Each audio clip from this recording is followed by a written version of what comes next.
G'day guys, welcome back to the channel. Welcome back for another episode of Wasteland Survival. So in last week's episode, we finished up the episode by getting the Atlas mostly printed. So what I had to do in between the last episode and this episode is basically finish up welding all the little bits and pieces by hand. So I think in total there were probably about 60 to maybe 70 blocks that weren't actually welded up. So yeah, and it was a little bit hard to find some of them because for some reason these interior walls here, they were actually labeled as regular armor blocks, and I think some of these actually got missed because of the fact that I had run out of construction components or interior plates.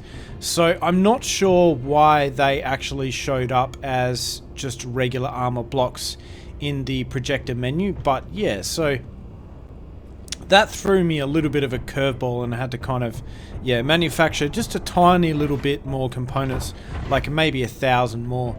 So I think what I'll do though is, now that the ship is actually complete, and for those people who haven't actually seen this ship before, I'll just give you a brief little tour, even though we did kind of go through that before. So obviously as you enter through the front, well obviously this is the front of the ship. So we'll wait for these doors to open for us because I've set these up on a timer so that what will happen is the hangar will depressurize, and then from there, once the doors close, the hangar will then repressurize again. So we can see it repressurizing in a second. And hopefully, yeah, there we go. So now it goes ahead and it repressurizes the hangar. So because this thing is going to be in space quite a lot, well, you know, that's mainly where I'm going to do the mining in this thing.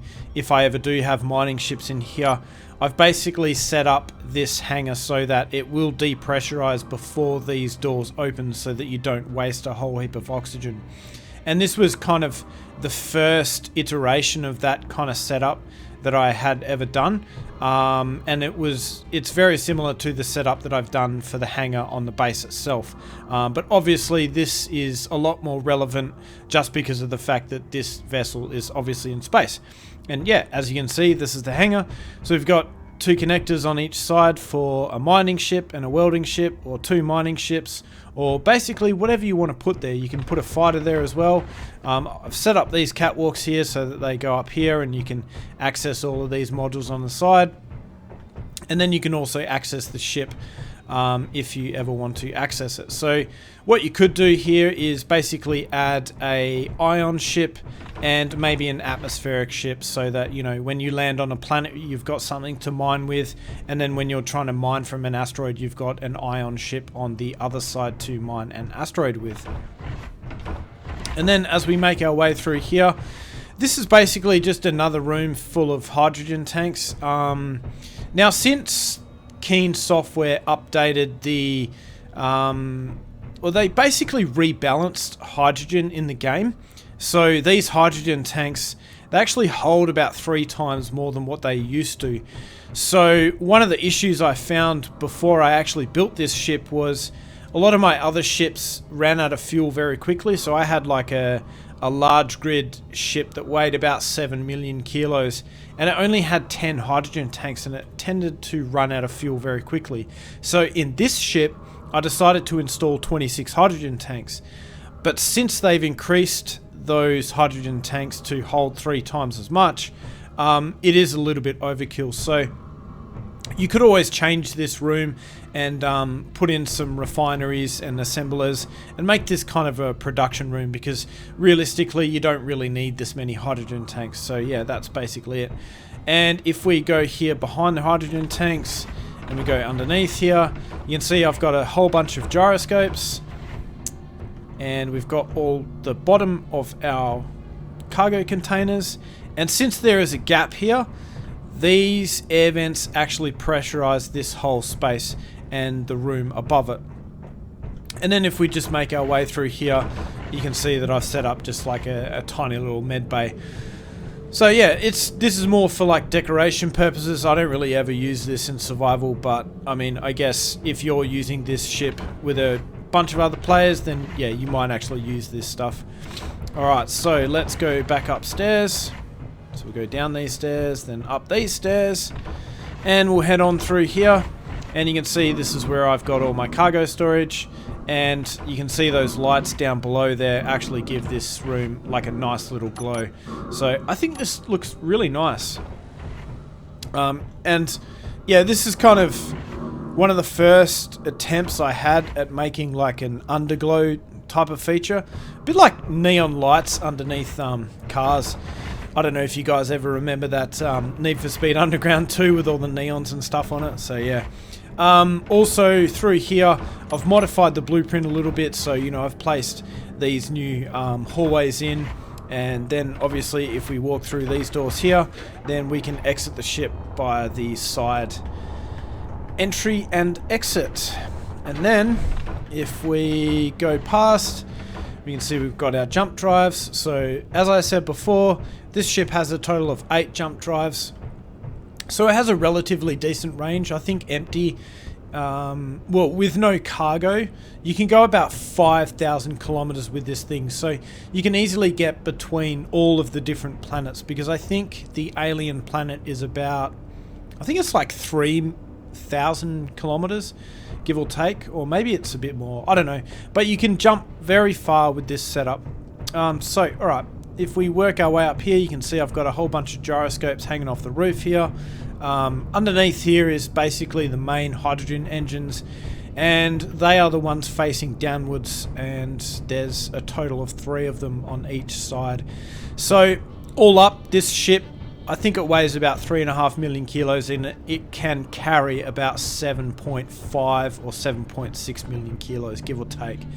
So yeah, you can easily carry about 3.5 million, maybe a little bit more worth kilograms worth of cargo in the Earth gravity. If you're on other planets, then obviously you can carry a little bit more and a little bit less. Alright, we kind of skipped this little bit here, so obviously this is where our main large reactor sits. And some people on Reddit said that I don't know why people build ships with large reactors. Well, when you've got 8 jump drives, then yeah, you kind of need it to charge things up pretty quickly. I've also modified this a little bit since the Mark 1 version of this ship. So yeah, I've added in all these new pipes, and I really love these blocks. These new blocks that they added to the game are just absolutely lovely. So yeah, and obviously you can see we've got our refinery, we've got an assembler on each side here. So, you know, a total of 2 assemblers and 1 single refinery. And that's got speed modules, and I believe it has 2 yield modules as well. So yeah, and then through here we've got like a little makeshift mess hall. And then if we go to the opposite side of this room, you can see that we have another little med bay, and in here we have a dunny, and in here we have a shower. And you can see I've put these doors here to kind of make it seem like you have a little bit of privacy. Again, these things are more for decoration than actually serving any function, but I mean, yeah, it is nice to kind of fill the interior out with a few things to make it look nice, I guess. And then obviously we've got our 4-button panel here to turn off the small reactors, the assembler, the refinery, and the large reactor. And then up here I've got another button panel with the O2H2 generators, turning the stockpile on and off for the hydrogen tanks, and then turning the jump drives on and off as well. And then I kind of just wanted to fill this space, so I just put some other random thing here. And at the moment we've got our hydrogen fuel and we have our energy. So currently the ship is completely empty, so yeah, that's something we're going to have to address in this episode. Alright, and then if we move up here, you can see I've got 2 little small reactors here, just in case, you know, the large reactor gets shot up or, you know, is not functional, we can use those ones. Along here we have a row of batteries, and we've got the exact same thing on the other side. And yeah, so basically these batteries will put out enough power so that they will charge the jump drives on their own, but you will only get so many goes with this. So if you actually decide to build this ship in a survival setting, you don't need to have uranium to get this ship off the ground and to use the jump drives. So yeah, it is definitely viable to use this ship without the reactors, and you know, it's fully jump capable, but obviously you're not going to want to jump too far, otherwise you'll eventually run out of power and then you'll kind of be, yeah, stuck in the middle of nowhere. And obviously here we have like our CIC, so this sits directly under the bridge. I took a lot of inspiration for this CIC from the Battlestar Pegasus. So if you guys ever seen the movie, I think it's Battlestar Galactica Razor, the one where it was set on the Battlestar Pegasus, where they had kind of like the glass on the side of the CIC. That was kind of my inspiration for this CIC, so I think that looks pretty cool. Obviously here we've got a projector, and this is, you know, basically meant for repairs. So if the ship gets damaged or any blocks go missing, then you can basically turn on this projector and then it will project all the missing blocks and you can weld them up. And then through here we have kind of like a makeshift kind of jump drive control room, and you can see that in between these two console blocks I've just put a projection of a single jump drive.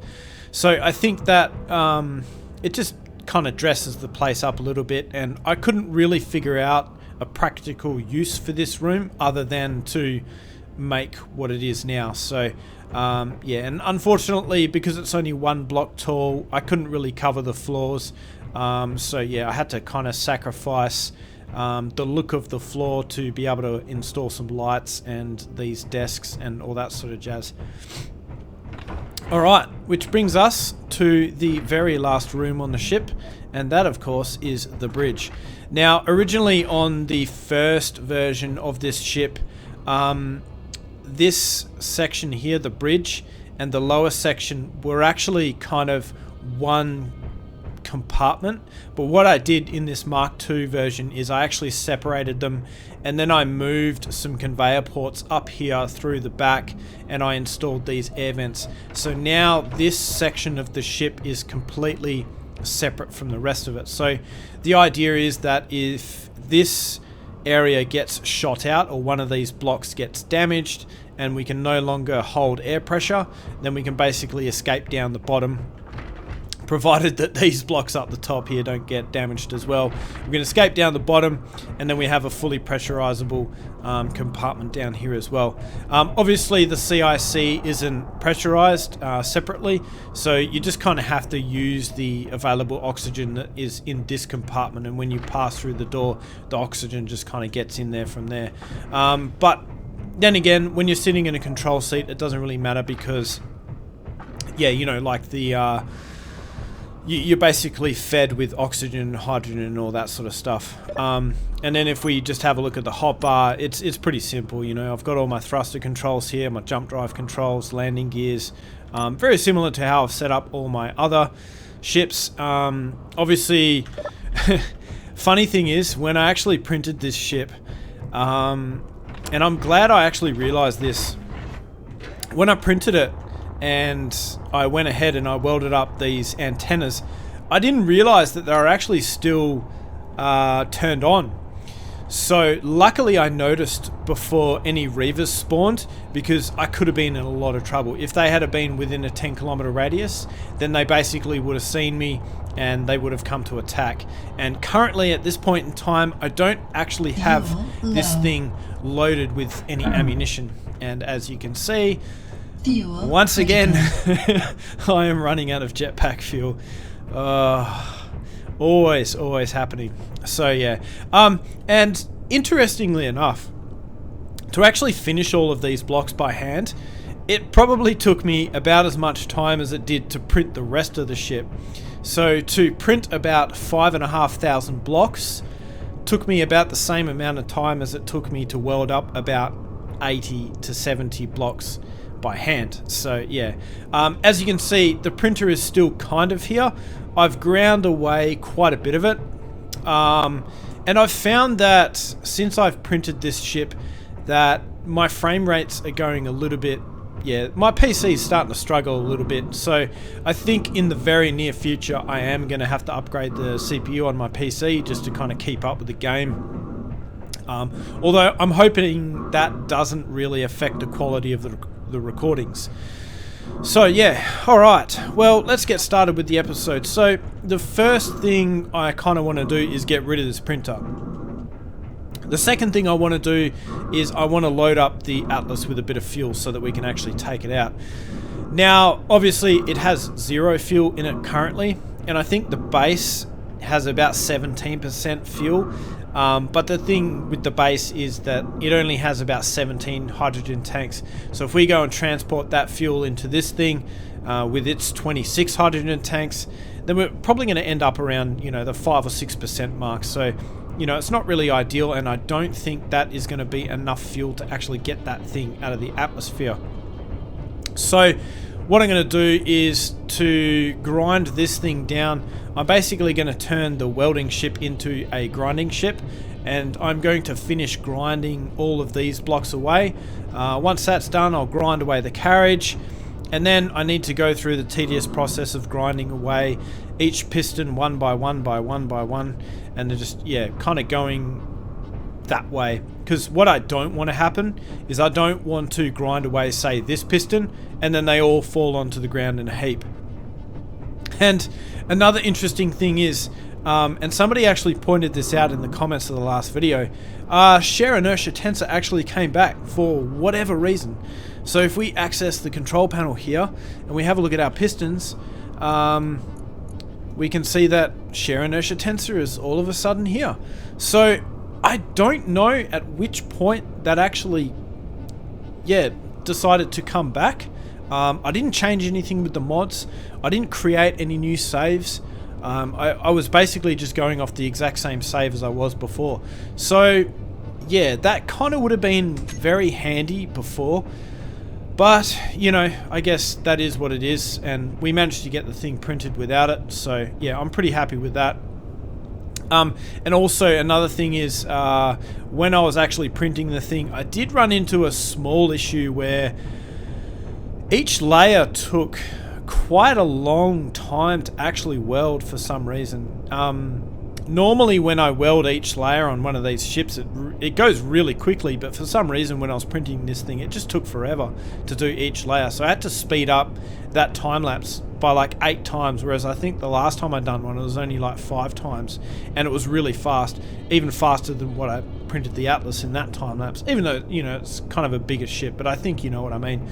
Alright guys, well, I'm going to go away now and basically grind away all of this printer. And then once that's done, I'll be back, and then we will go and do some mining for some ice, fill this thing up, and then we will take this out into space and we will see what we can find. Alright, well, I'm finally back, and I've just finished basically grinding down the rest of that welder. Now, I actually decided to do it by hand because, to be honest with you, I figured it would be a little bit quicker doing it by hand, just because I had that kind of small cargo container, you know, readily accessible there, and I thought I would have to do maybe like 2 or 3 trips in the welding ship slash grinding ship, and of which I actually need to build another one. But anyway, getting back to the welder, I thought it was just quicker doing it by hand, so yeah, I just ended up doing it that way. So, but now what I need to do from here is we need to do exactly the same thing as what we've done here. So I need to extend this tube all the way to this point, which it already is here, and then I need to run it through this pillar here, through here, and then to this point here. Now, if you guys remember, the ship is actually, well, I printed the ship a little bit further forward than what it should be. So realistically, this landing gear should be in line with this. But I think what I'm going to do instead of basically placing the connector is I'm actually going to just get rid of this connector here, and I'm just going to hook it up to to the rest of the base's grid via just kind of like an umbilical cord. So, and then that's going to allow me to get the initial amount of hydrogen that we need to the ship so that we can then move it and reposition it on the landing pad, because currently it's obviously got no fuel, so we can't move it whatsoever. Alright, so now the ship is actually connected to the base. So what I can start doing is transferring all of the hydrogen that I have in the base into the ship. And what I'll probably do is I'll probably transfer all of the hydrogen in the Pilgrim to the Atlas as well, because I don't think I'm going to use the Pilgrim again anytime soon. Yeah, so it's kind of a shame. Like, it's been a really good ship, and that was basically what I created this thing for, was as kind of like a stepping stone to this thing, because obviously trying to get into this thing to start with is a little bit difficult.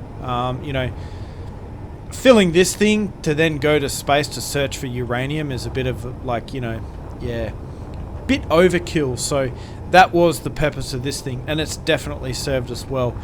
And also I really need to update this blueprint with the new ships.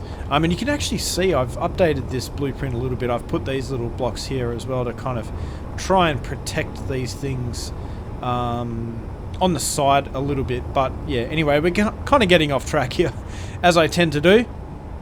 Right, so what I want to do now, I think what I'll do now is I'll actually transport all of the hydrogen into these tanks on this ship here. So let's go ahead and do just that.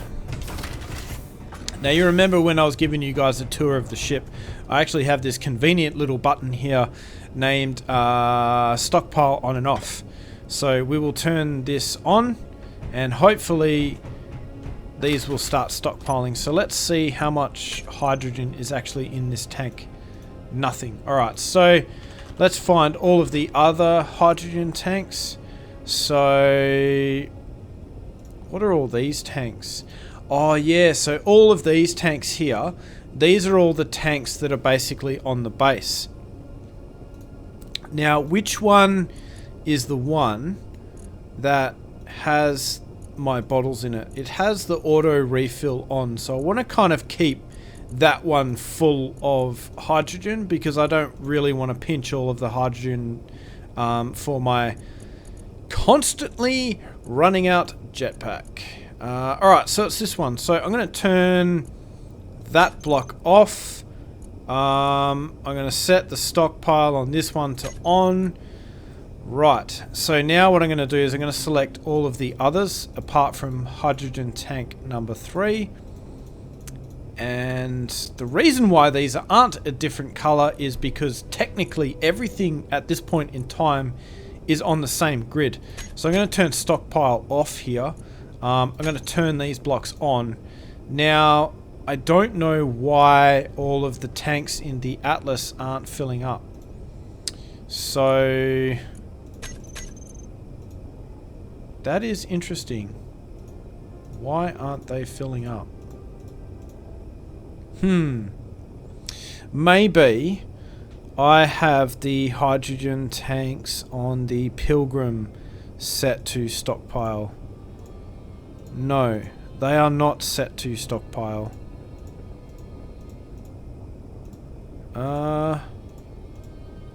That's weird. Alright, I think what I'm going to do here is I'm just going to restart the game, because I suspect that this is an error. I think I've run into this before, actually. So we've got some hydrogen. Yeah, see, all of these are connected. All of these blocks are on. Stockpile is off on these. Stockpile is on the Atlas tanks. So theoretically, all the hydrogen should be transporting across. Yeah, I'm going to restart the game and then I'll be back. Alright guys, well, I'm back, and so it seems that reloading the game has indeed fixed the issue. So if we go into the control panel, you can see that now these hydrogen tanks have filled up by about 16%. So there's actually quite a bit more fuel in this ship than what I had expected. I think largely in part due to the fact that show block in toolbar config. Interesting. Wonder why that's not yeah, anyway. Suppose that doesn't really matter. Might turn that on, actually. Strange. Wonder why these ones... Yeah, anyway. So, I was kind of worried that maybe this conveyor system going up to these tanks wasn't completed. But I know for a fact that all of the conveyor system that goes through the large reactor up to here is connected, and all these tanks are connected together. So yeah, I was kind of concerned that everything wasn't really connected properly and maybe there was a block that was unfinished, but no, turns out all I needed to do was restart the game. So yeah, there's a little handy tip for you if you ever run into that issue yourself. That's all you really need to do. So yeah, like I said, I got a little bit more fuel than what I thought I would have. So I think I still need to get a little bit more, or at least it would kind of make me feel better getting a little bit more. So what I'm going to do is I'm going to take my little mining ship here, and we're going to grab this thing, disconnect it from here, and I'm going to park this thing back up onto the rover. And then from there, what I'm going to do is fly over to that ice mine over there, and we're going to do a whole bunch of ice mining. So yeah, it's probably going to take me a little while to actually fill this thing up. And then from there, we can kind of let the O2, H2 generators do their work, convert all that ice into hydrogen.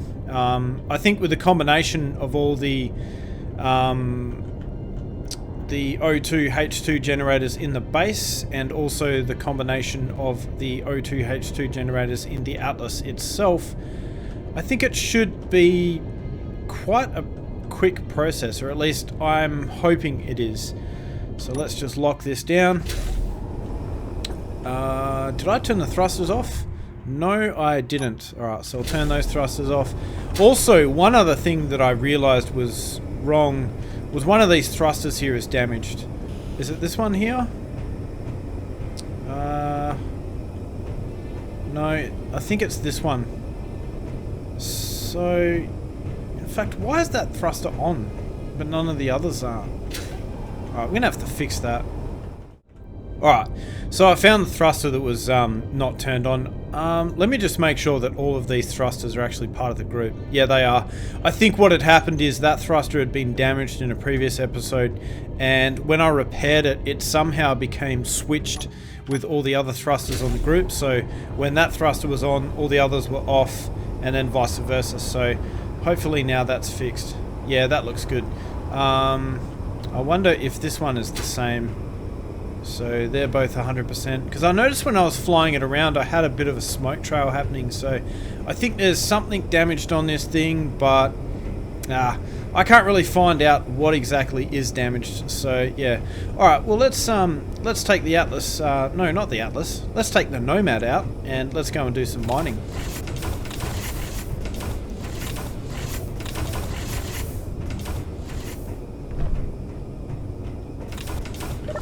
Awesome. Alright, so let's disconnect this thing. So I think it is connector 8. Nomad rear. Alright, so disconnect that. And then we'll drive on out of here. So I'll change my view here so we can get a bit of a frontal view happening. We'll drive this thing out. So it's probably going to take me a little bit of time to actually mine all of this ice. And I think I will do a fair bit of it off camera. And honestly, ideally, what I would love to do is create some sort of a mining rig. But I don't know if I really want to do that. I don't think there's enough ice left on there to kind of justify the amount of time it would take to actually do that. So, just going to put my helmet back on so I can hear myself talking. Or at least you guys can hear me talking, because I don't really want to hear myself talking, I guess. Yeah, so I think I've still got a fair bit of ice left in this deposit here, so what I'll do though is I'll try and slow down a little bit, and I'll try and park the wheels and the base over that little valley there. So we'll try and get as close as we possibly can so that we don't have to travel too far with the mining ships. Go back a little bit more. There we go. Alright, I think that's going to be good enough. So we'll put the handbrake on, and then we'll head on up to the mining deck, and we will do ourselves a little bit of mining. Yep, there is definitely a lot of mining that needs to be done in this game. So yeah, as you can see, I've already taken probably half of this deposit, and I've probably got an equal half left. And this portion here got me about 2.2 million units worth of ice, and this here should obviously net me the same. If not, I think this side might actually be slightly bigger, so we might actually get a little bit more ice out of this side than we did the first side. So alright, well, without further ado, let's go and do some mining. Alright guys, well, I'm back. So as you can kind of tell, the ship is really complaining that the ship fuel is low. So I think I've got about a quarter of my batteries left.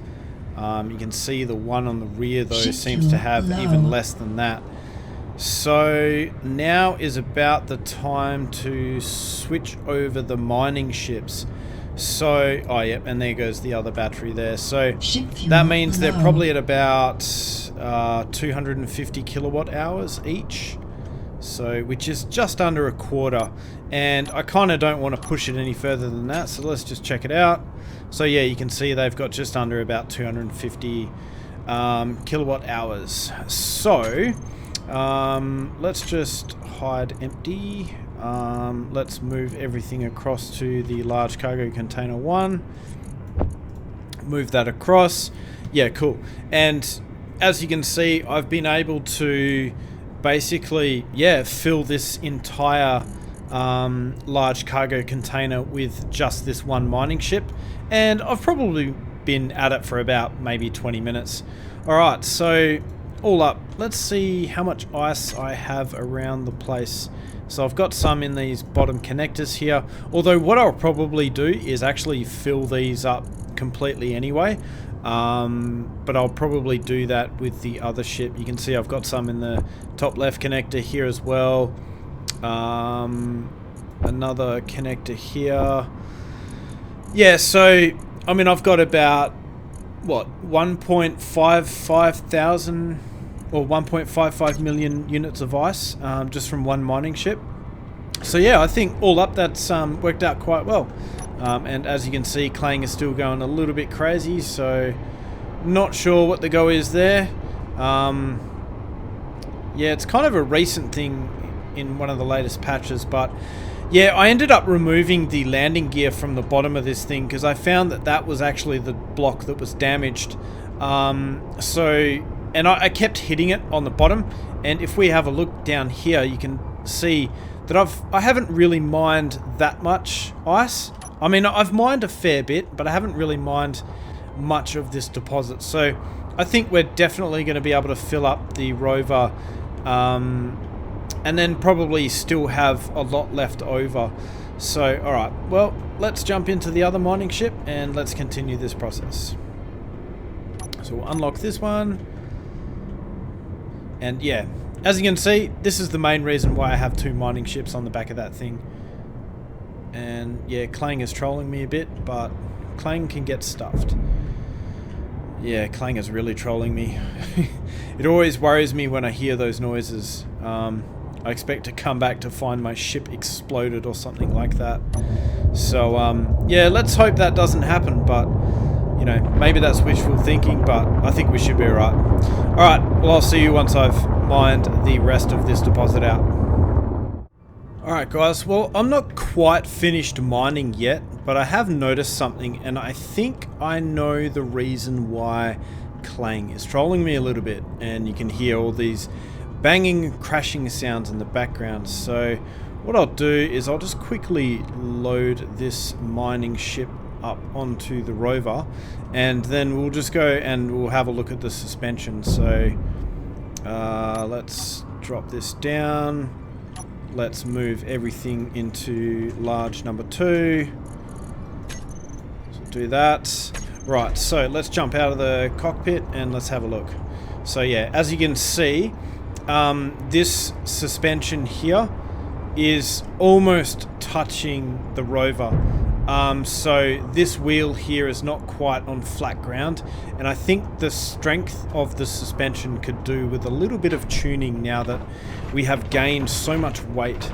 So what I'm going to do first though is I'm going to turn the handbrake off, and I'm just going to move the Rover forward a little bit onto a slightly flatter surface. Alright, I think that should be a little bit better. It is a little bit further away than what I would like, but still, I think it's probably a little bit better. So we'll turn up the strength as well. So maybe we'll put it up to about 30%. So yeah, I think it's sitting a little bit nicer now. And honestly, just check out this view. Like, how awesome does the base look from here with that ship? Let's turn the HUD off a little bit here.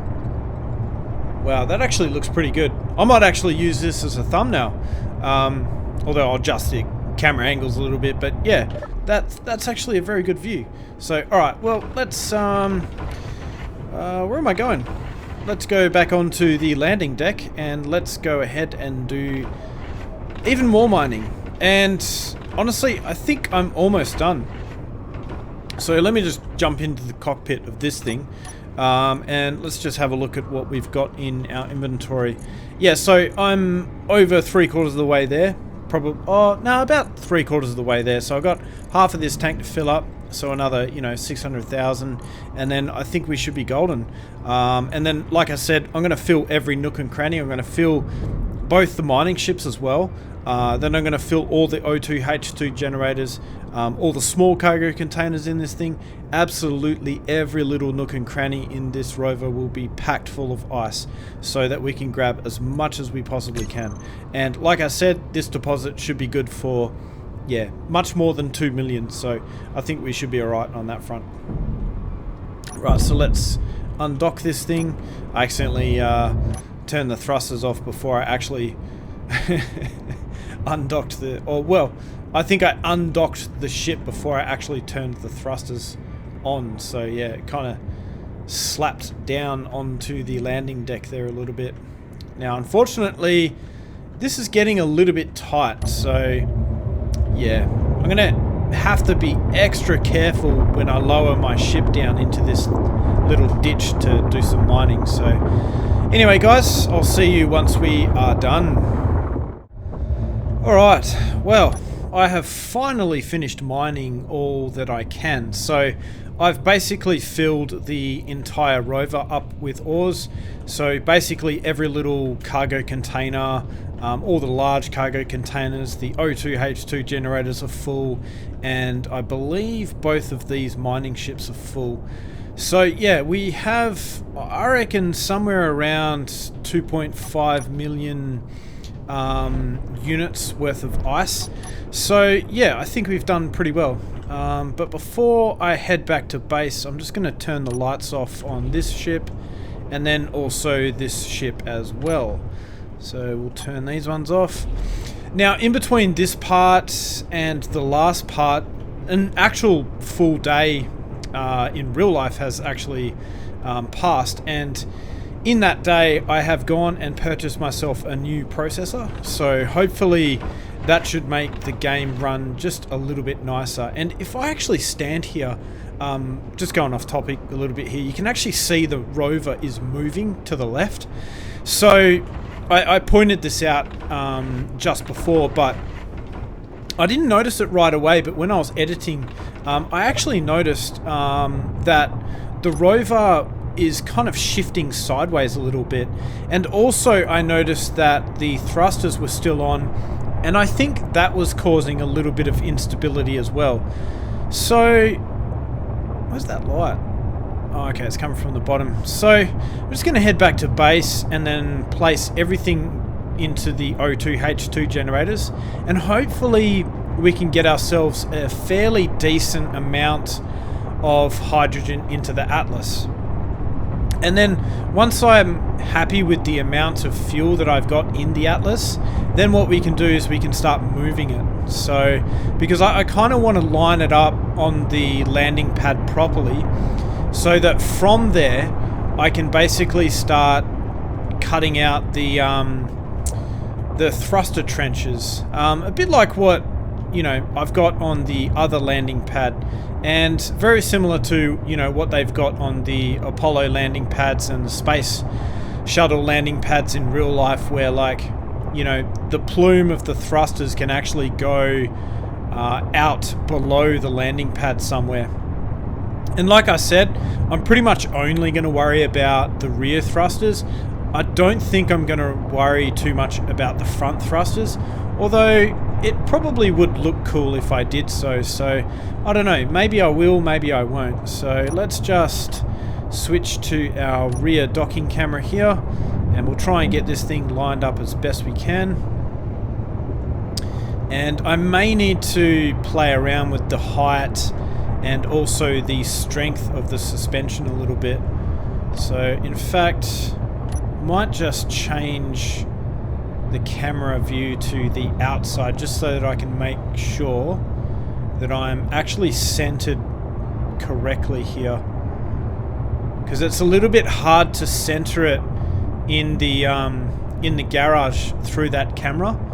So I was almost centered, but I think I've got to go just a little bit further over this way, and then I can just turn it back. And I think we're looking reasonably well centered there. Alright, so now all I should have to do is just kind of work my way backwards, and let's adjust the height a little bit. So what I'll do is I'll lower the strength of the suspension a bit, and then we'll try and do it that way. So where are we sitting now? Alright, I think I might lower it just one more. Whoa! That's probably just... I think that's just a little bit too far. Alright, so maybe what I'll do instead is I'll adjust the height. Alright, so let's lower this down a little bit. Alright, cool. I think that should be pretty much perfect. Maybe I'll lower it down just a touch more. Yeah, there we go. Alright, I think we should be good now. So I'll just quickly dock this thing up. Well, I guess it's not a quick procedure, but it is kind of quicker than trying to do it from a third-person perspective. Just waiting for that connector to grab. Oh, there we go. Sweet. Alright, ready to lock. Let's lock her down. Awesome. Alright, I'll put the handbrake on just to be extra safe. We'll jump out of the cockpit, and I'll turn my light off because I don't really need that at the moment. And we'll go and check our parking job. Wait for this to extend. Fantastic.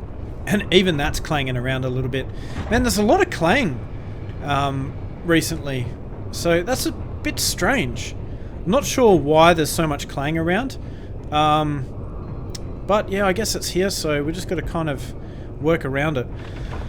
Alright, so now all of the ice should hopefully be going into the O2H2 generators, which then should be generating hydrogen, which then should be going into the Atlas. So let's just see if that is actually the case.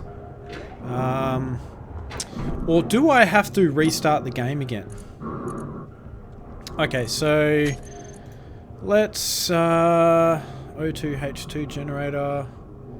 Do I have a group for these? Well, it looks like all of these are off. Alright, so let's select all of these and let's turn them on. And let's see what it's doing now. Alright, cool. Yeah, so it's generating ice. Alright, so let's find the Atlas hydrogen tanks and let's just see if they actually are filling up. Awesome. Yeah, cool. So they're filling up. Now, you know, earlier on in the series, a couple of people were like, why do you need so many O2H2 generators? Well, this is the reason why. So, as you can see, if we go into here and we have a look at the Atlas hydrogen tanks, so let's have a look at those. you can see that it's filling really, really slowly. And this is realistically the reason why I have so many O2H2 generators throughout the base. What I'll do though is I'll actually select all of the O2H2 generators. Wait, that's 02. I'll turn those ones on. These ones are already on. Large cargo O2. Alright, let's set O2. The O2H2 generators. Yeah, I did have a group for them. I thought I did, but I wasn't sure if I did. Okay, so it seems like all of the O2H2 generators are actually on and are generating ice. So I think all up, I can't remember exactly how many we've got here. I think it was like 48 or something like that. I've got another 10 in the Atlas itself, working hard to fill up those tanks. And then also on top of that, I've got another maybe 4 in the Atlas. And then I think I've got another 2 in the Pilgrim itself. So yeah, I mean, we've got like nearly 70, maybe even close to 80 O2H2 generators working hard to generate some fuel for us. And yeah, even then, it is still filling up these tanks enormously slow. Oh, that is cool. Sweet. So now I kind of get an opportunity to check to make sure that indeed all of these thrusters are actually working. And oh, that's strange. Yeah, it kind of looks like they are. So yeah, all the ones on the top are working, all the ones on the sides, all the ones at the back, all these 3 here at the bottom, they're working. These are working on this side, and there's another 2 here. They seem to be working just fine. All of these ones are working. All of these thrusters are working. And let's finally check the other side. Alright, cool, yeah, so every single thruster is working. Although, the last group of thrusters that I need to check is actually inside the hangar.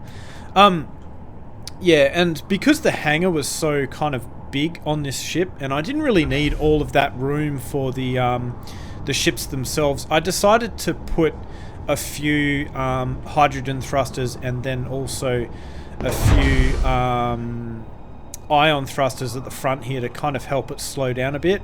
So yeah, they're all kind of hidden in here, but yeah, I think that was a neat little solution. So because there's not really any blocks very close to those thrusters, so they're not really going to damage anything. So yeah, I think that worked out quite well. So yeah, anyway, as I was saying before, I kind of went a little bit off topic. Yeah, so I've gone ahead and I've picked up myself a new CPU, so hopefully all these little lighting glitches that we're getting will kind of disappear after that. But yeah, maybe that's wishful thinking, because I don't know if you guys remember just before, I was sitting here and messing around with this ship and all these lights here were just kind of flickering on and off. So I kind of want to stop that from happening, but yeah, so I'm really hoping that the new CPU will kind of fix that issue. And I just kind of wonder what the frame rate is like at the moment. So yeah, it's not too bad. It's about 63. Yeah, it dips below 58. Yeah, you can see there's a bit of a lighting glitch there. Yeah, so, and if you can see in the stats on the left hand side up at the top, the GPU is only at about 54%, whereas the CPU load is at like 120%, the thread CPU load. So yeah, I'm hoping that I can squeeze a lot more FPS out of this thing once I put the new CPU in. And for those of you who are interested, currently I'm running a Ryzen 5 2600, and I've got 3200 CL14 memory, 16 gigs of that. You don't really need 32 to run this game. I find it works quite well with 16, even with all these things. But what I'm going to do is I'm going to replace that with a Ryzen 7 5800X. So I'm hoping that that's going to fix my issue. And then also what I did is, because that CPU is kind of like, it runs quite hot, So yeah, I went and got myself a 360mm AIO for that as well. So hopefully that will keep the temps down and this game will run a lot nicer. Anyway guys, what I'm going to do is I'm going to disappear and then I'll be back in a second once a whole bunch of fuel has actually worked its way into the tanks on the Atlas. So I will see you after that. Alright guys, well, I've finally managed to fill the tanks on these things, at least partially. So if we have a look in the control panel, so we managed to get almost to 30%, and I can't remember exactly where we were at before. I think it was like 16%, maybe a little bit less. Yeah, I honestly can't remember. But yeah, I mean, this is plenty of fuel to get the ship off the landing pad and then move it somewhere else so that we can kind of complete it. So what I'm going to do first up is I am going to turn the stockpile functionality off. So, and now we can see that all these tanks have, yeah, quite a fair bit of fuel. So I think honestly this ship uses probably about maybe 6 to 8% of the total fuel storage to escape the atmosphere.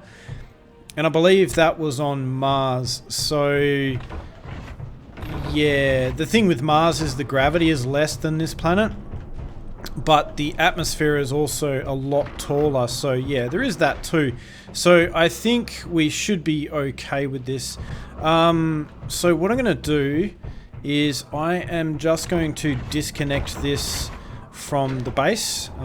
So the first thing I want to do in order to do that is get rid of all of these.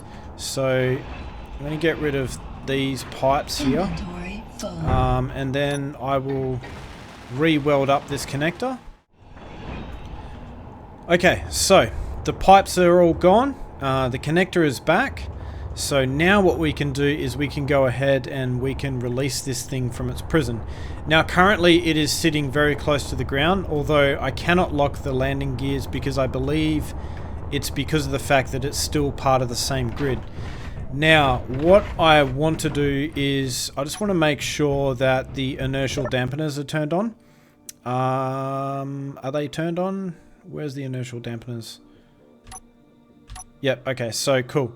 The inertial dampeners are turned on. So now if I grind the front, the very front of the ship is still attached to the landing pad. So if I grind those blocks away, then hopefully it won't end in a blaze of glory. So let's try and do that now. So I'll probably get rid of this block here. Oof. The game froze a little bit there, so looks like we are locked down. Although first, I think what I need to do though actually is I first need to turn this projector off, because now it's kind of thinking that the ship isn't built. So I'm going to turn this projector off. Awesome. And then it seems like the ship is just kind of sitting on the ground. So maybe the inertial dampeners aren't actually turned on now that it's been ground away from the... No, the inertial dampeners are on. So... Oh, I think I know what's happening here. So let's go into... Ah, yes. Okay, so we need to convert this to a ship. Okay, and now it is free. Awesome. So I'm not really too worried about the... take my helmet off here. I'm not really too worried about the fact that the ship is probably going to burn a little bit of the landing pad up at this point. I think we should be alright. But what I am going to do is I'm just going to lock it down onto the ground. So, and yeah, obviously, as you can see, we still have 29% of our fuel left. So, I don't think I have too much more time in this episode to do a lot more. I definitely achieved everything that I wanted to. So in the next episode, I think we'll be able to finish up this landing pad. I'll be able to grind out these trenches for these thrusters, figure out exactly where I'm going to park this thing, create some markers so that I can park it, And then maybe from there we can take this thing out on a bit of a voyage through space. But first, before I even think about that, I really need to fill all these guns with ammo, because if I run into any Reavers without any ammunition, then obviously that's going to be a very bad day. So anyway guys, I really hope you enjoyed this episode of Wasteland Survival, and I hope to see you in the next episode of Wasteland Survival.